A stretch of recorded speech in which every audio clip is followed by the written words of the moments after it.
மாபெரும் அதிர்ச்சி, திடீர் தாக்குதல், என்ன செய்வது எப்படி செய்வது என்பதை உணராத ஒரு நிலை. தான் என்ன பெரிய குற்றம் செய்துவிட்டோம், தன்னை கொல்லும் அளவிற்கு ஆச்சாரியர் துணிந்து விட்டார் என்றால் இளையாழ்வாருடைய உள்மனது எதை நினைத்தது தெரியுமா? ஐயோ, நம் ஆச்சாரியருடைய உள்ளத்தை உணராமல் இதுவரையிலும் நாம் இருந்து விட்டோமே, நம் மீது ஒரு கொடிய எண்ணம் கொண்டு விளங்கும்படியாக நாம் குருவுக்கு பெரிய தவறு இழைத்து விட்டோமே, பெரும் பாபத்தை செய்து விட்டோமே என்னும் உணர்வுத்தானே இளையாழ்வாருக்கு ஏற்பட்டது. இந்த பாபத்திற்கு என்ன பரிகாரம், என்ன பிராயச்சித்தம்? தன்னை குரு கொள்கிறாரா? என்ன நெஞ்செழுத்தம் அவருக்கு? தன்னை கொல்வதற்கு அவர் முயற்சிக்கிறாரா? அப்படி நினைக்கவில்லை. கொலை பாதகத்தை தன் குரு செய்வதற்கு தூண்டுகோலாக தான் இருந்து விட்டோமே என்னும் உள்ளத்துக்குள்ளே ஒரு உணர்ச்சி அலைகள் தான் அவருக்கு உண்டாயிற்று. சென்று அந்த குருவினுடைய திருவடிவாரத்தில் பணிந்து விடலாமா என்று பார்த்தால் கோவிந்தன் சொல்லிவிட்டான், வரதன் மீது ஆணை,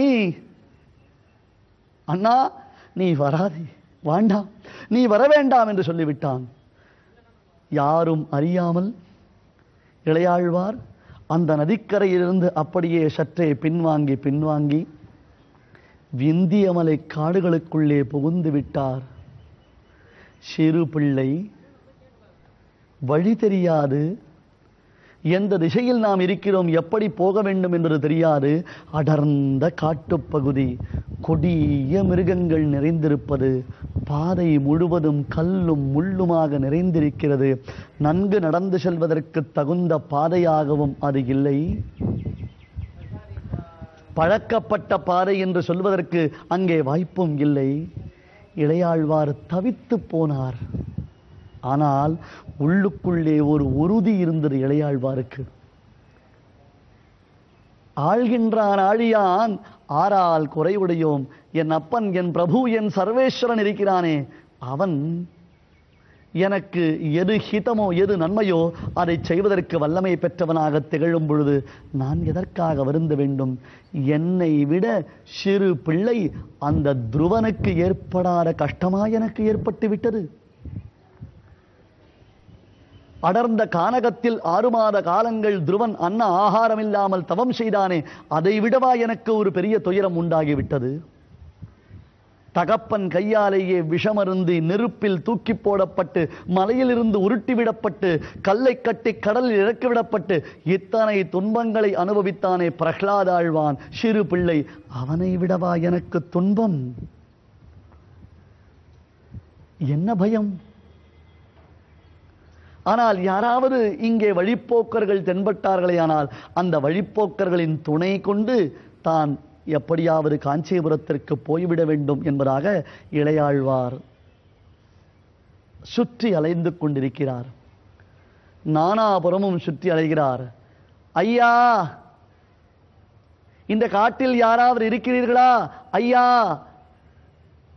ஐயா, நான் கூப்பிடுவது காதில் விழுகிறதா? இந்த காட்டில் யாராவது இருக்கிறீர்களா?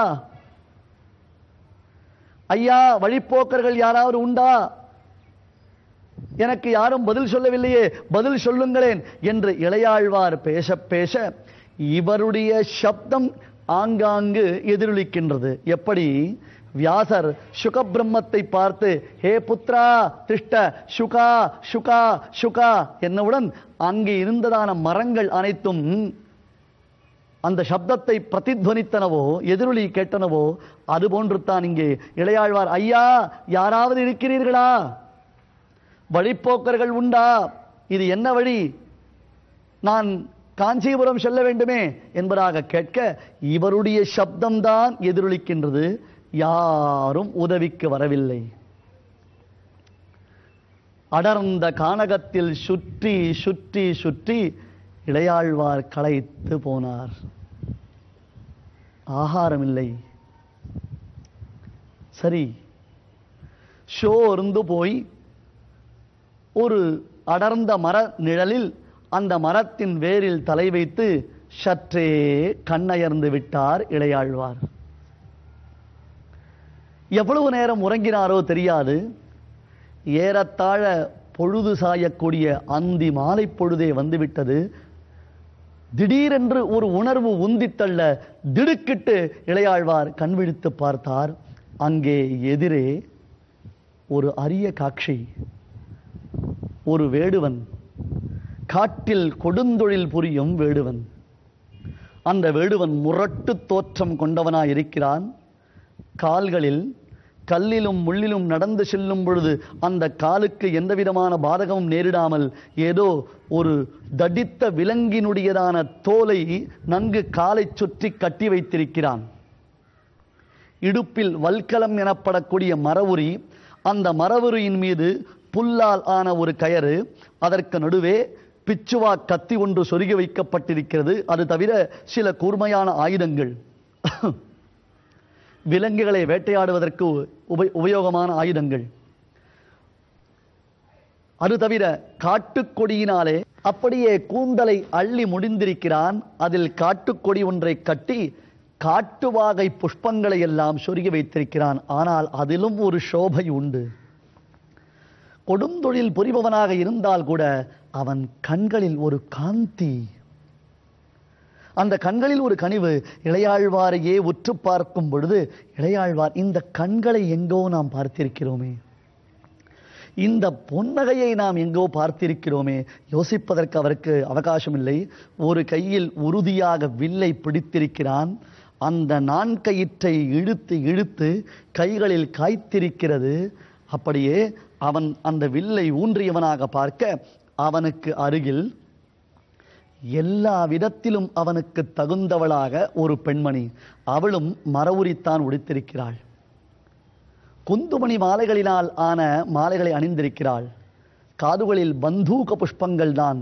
காதுகளில் அழகான தோடாக்கள், தோடுகள் இல்லை, பந்தூக புஷ்பங்களினாலே காதுகள் அப்படியே அதில் மாலைகள் கோர்க்கப்பட்டிருக்கின்றன. குந்துமணி, ஊசிமணி, பாசிமணி என்று ஆங்காங்கு காட்டில் இறைந்து கிடக்கக்கூடிய தானியங்களைத்தான் கோர்த்து வளையலாக்கி வைத்திருக்கிறார்.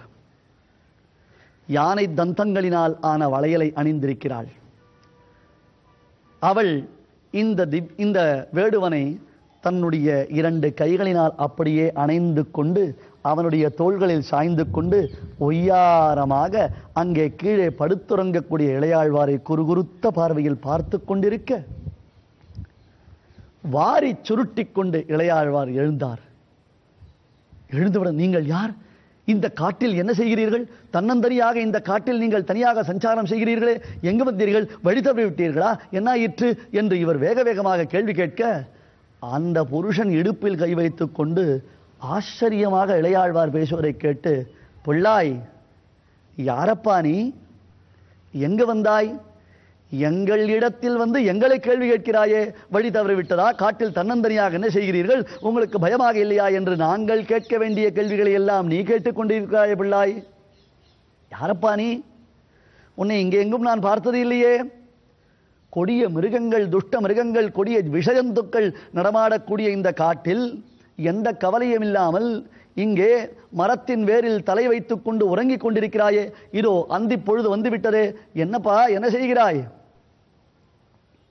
அந்த புருஷன் கேட்கிறான். நாங்கள் காட்டில் எப்பொழுதும் தெரியக்கூடிய காட்டுவாசிகள், நாங்கள் காட்டுவாசிகள். அந்த புருஷன் சொல்ல, அப்பொழுது அந்த பெண்மணி, ஆமாம் ஆமாம், இவர் எப்பொழுதும் காட்டில் திரிபவர்தான். சில சமயங்களில் என்னையும் தொலைத்து விட்டு திரிந்து கொண்டிருப்பார். ஏளனமாக அவள் பேசுகிறாள். ஆனால் இவர்கள் பேசுவது இளையாழ்வாருக்கு ஒன்றும் புரியவில்லை. அவர்கள் கேட்ட கேள்விக்குத்தான் பதில் சொல்ல வேண்டாமா? அப்பொழுது தன்னை குறித்து இளையாழ்வார் பேச ஆரம்பித்தார். அந்த பேச்சு உலகத்திற்கு ஒரு மாபெரும் விடியலாய் அமைந்தது.